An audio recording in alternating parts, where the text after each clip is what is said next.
kan tahu prosesnya pertama apa? Mereka harus datang ke sini dulu. Karena apa? Karena mereka harus pergi ke dubesnya untuk menyatakan bahwa mereka mau berpindah warga negara. Satu, nggak bisa di sana, dia harus di sini. Yang kedua, dia harus tes kesehatan dan tes-tes yang lain dari kita. Setelah itu dia, jadi mau nggak mau harus dicari dia waktu dia libur. Kapan dia libur? Dan teman-teman tahu nih prosesnya. Paling kita cari pas FMD kan, biasanya gitu. Tapi kita cari juga di celah-celah, mana tahu ada.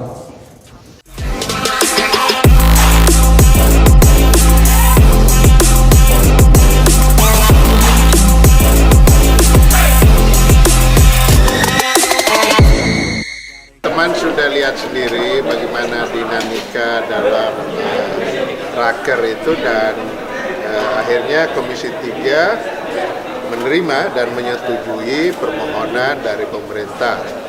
Nah, PSSI menyampaikan kepada pemerintah, kepada Kemenpora, dan kemudian tadi sudah dipresentasikan dan juga oleh Kementerian Hukum dan HAM kan sudah diberikan juga penjelasannya, dan ya kita berterima kasih kepada DPR RI secara keseluruhan.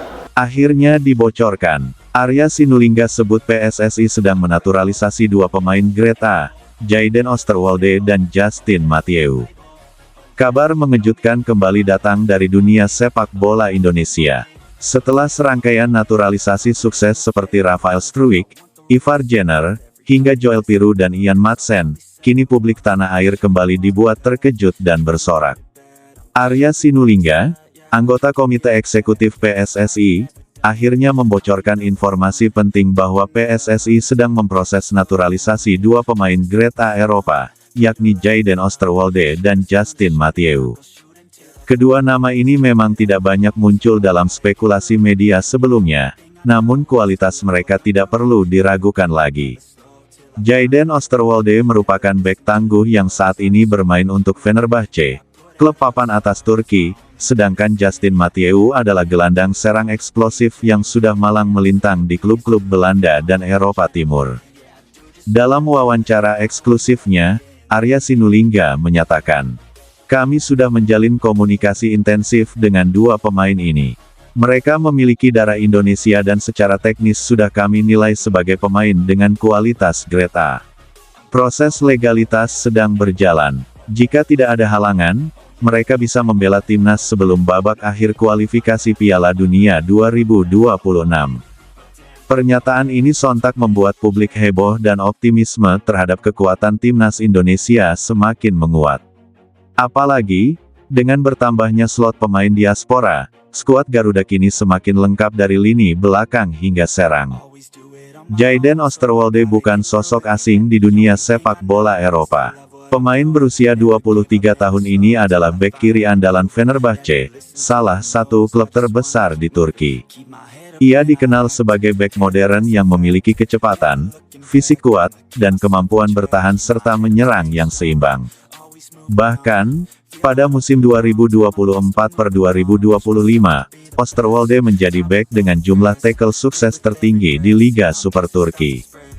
Ia sempat mencicipi kompetisi elit Eropa, seperti UEFA Europa Conference League dan UEFA Champions League, membawa pengalaman besar yang akan sangat berguna bagi timnas Indonesia.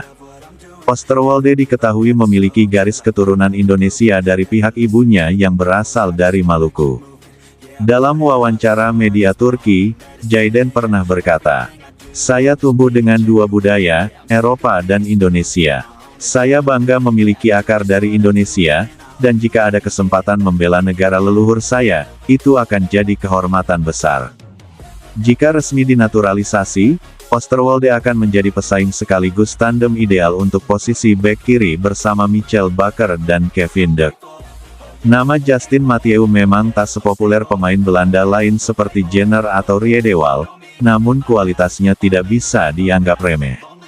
Ia dikenal sebagai gelandang serang yang memiliki visi bermain tinggi, kecepatan di lini tengah, dan kemampuan membuka ruang untuk penyerang.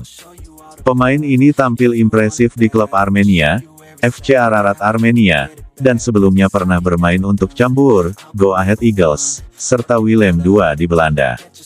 Mathieu juga memiliki darah Indonesia dari kakeknya yang berasal dari Jawa Timur. Dalam salah satu wawancara dengan media Belanda, ia mengatakan, "Saya tahu bahwa Indonesia adalah negeri yang indah dan penuh semangat. Suatu saat, saya ingin menjadi bagian dari timnas dan membawa pengaruh positif untuk negara asal keluarga saya." Dengan pengalamannya bermain sebagai gelandang sayap dan gelandang tengah, Mathieu bisa menjadi pelapis sekaligus pesaing ideal bagi Marcelino Ferdinand dan Ricky Kambuaya. Peranannya sangat penting terutama saat Indonesia butuh kreativitas untuk menembus pertahanan tim-tim kuat Asia. Jayden Oosterwolde dan Justin Mathieu memenuhi semua kriteria tersebut. Bahkan, Oosterwolde diperkirakan memiliki nilai pasar di atas 5 juta euro atau sekitar 90 miliar rupiah.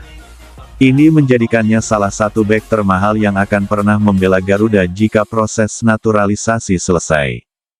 Menggema di Twitter, Instagram, dan TikTok. Banyak fans menyambut positif langkah PSSI yang tidak hanya membidik pemain diaspora sembarangan, tetapi benar-benar berkualitas. Banyak juga komentar yang menyebut bahwa jika proyek naturalisasi ini berhasil, maka Indonesia akan punya lini belakang dan lini tengah sekuat tim Asia elit, dan bukan tidak mungkin lolos ke Piala Dunia 2026 menjadi kenyataan. Kehadiran Oosterwolde dan Mathieu diprediksi akan membuat peta kekuatan timnas berubah signifikan. Berikut skema kemungkinan penggunaannya. Lini belakang, Oosterwolde bisa bermain sebagai bek kiri utama. Bisa rotasi dengan Michel Bakker, atau naik sebagai bek tengah kiri dalam formasi 3-5-2. Lini tengah, Mathieu menjadi penghubung antara lini tengah dan lini serang. Bisa bermain sebagai gelandang serang AMF, atau sayap kanan kiri dalam skema 4-3-3. Keduanya akan menambah kedalaman skuad, memperkuat kompetisi internal, dan memperbesar opsi taktik untuk pelatih Patrick Kluivert. Seiring semakin seriusnya proyek naturalisasi ini, dukungan dari pemerintah dan DPR RI terus mengalir. Dalam waktu dekat, Jayden dan Mathieu dijadwalkan akan melakukan verifikasi dokumen di Kemenkumham, tes wawancara kebangsaan bersama tim naturalisasi, melakukan sumpah WNI di hadapan Kemenpora dan DPR Komisi X. Jika semua proses berjalan lancar, keduanya akan resmi membela timnas Indonesia sebelum akhir 2025. Apa yang dibocorkan Arya Sinulinga bukanlah sekadar wacana, tapi bukti bahwa PSSI sedang bekerja serius dan sistematis untuk membangun tim nasional kuat.